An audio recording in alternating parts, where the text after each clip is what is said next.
नमस्कार दोस्तों, स्वागत है आपका हमारे चैनल में।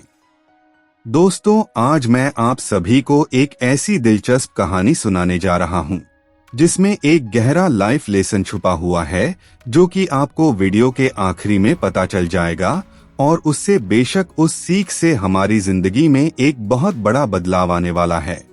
तो बिल्कुल भी मिस मत करना उस इम्पोर्टेंट लर्निंग को। इस कहानी का टाइटल है संगत का असर। ये कहानी एक राजा और दो तोते की है। दोस्तों, सुनने में भले ही यह कहानी छोटी सी लगे, पर मेरा यकीन मानिए, ये कहानी हम सभी के जिंदगी का आईना है, जिसे हम सभी को कभी ना कभी तो फेस करना ही होगा। तो चलिए दोस्तों, चलते हैं हमारी कहानी पर। बहुत समय पहले की बात है। एक धनानंद नाम का राजा था, जो कि अत्यंत बुद्धिमान और न्यायप्रिय था। कुछ समय से राजा के राज्य में लोगों की दशा ठीक नहीं चल थी।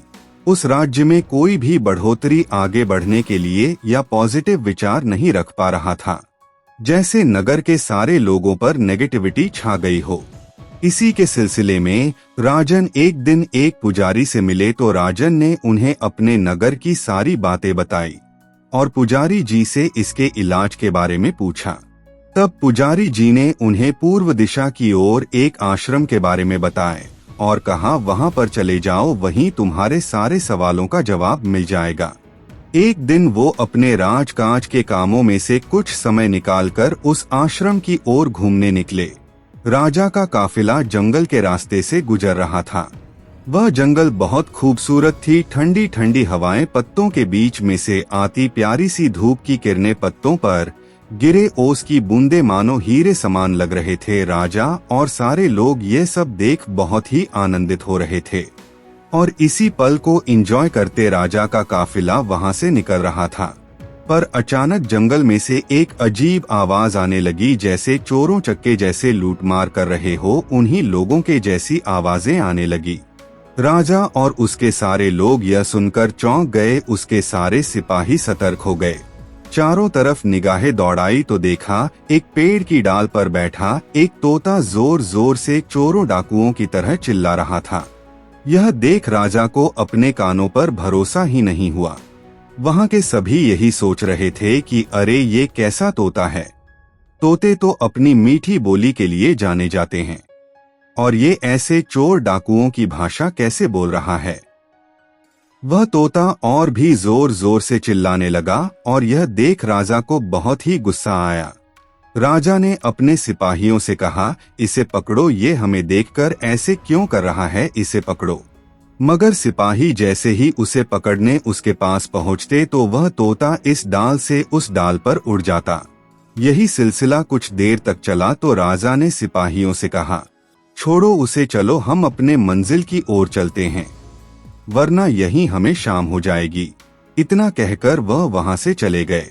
वहां से कुछ दूर चलने के बाद राजा अपने काफिलों के साथ एक सुंदर से हरे भरे आश्रम में पहुंच गया। वहां चारों तरफ हरियाली थी, फूलों की खुशबू महक रही थी और वहां का माहौल बहुत ही शांत था, जो कि राजा को बहुत ही भा गया।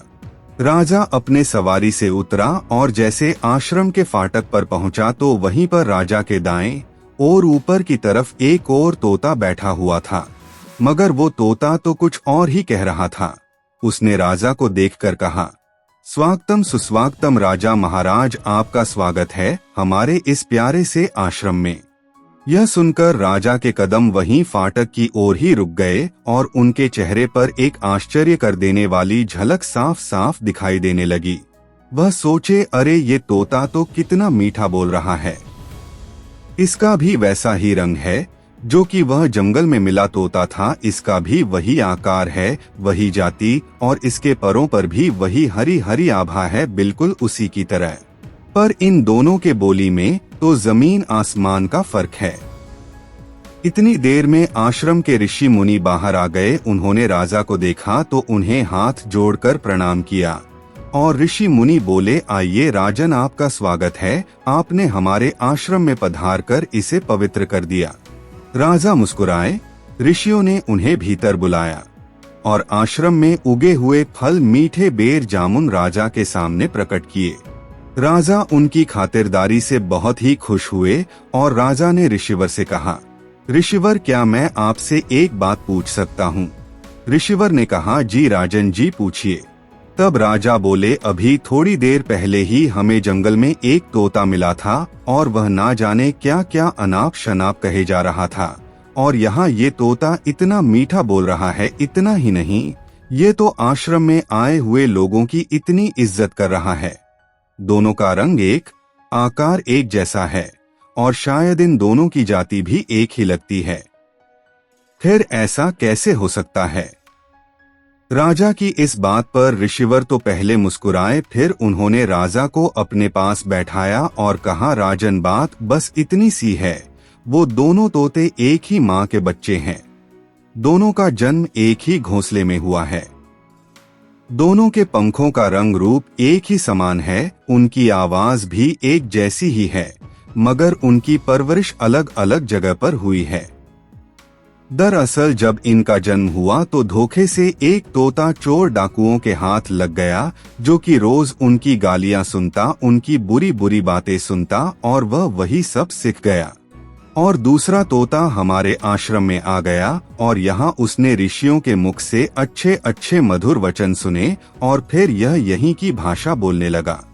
और राजा, दोष तो इन तोतों का भी नहीं है, दोष तो इनकी संगत का है। जिसको जैसा वातावरण मिलता है वैसी ही उसकी भाषा बन जाती है और उसका वैसा ही व्यवहार भी बन जाता है।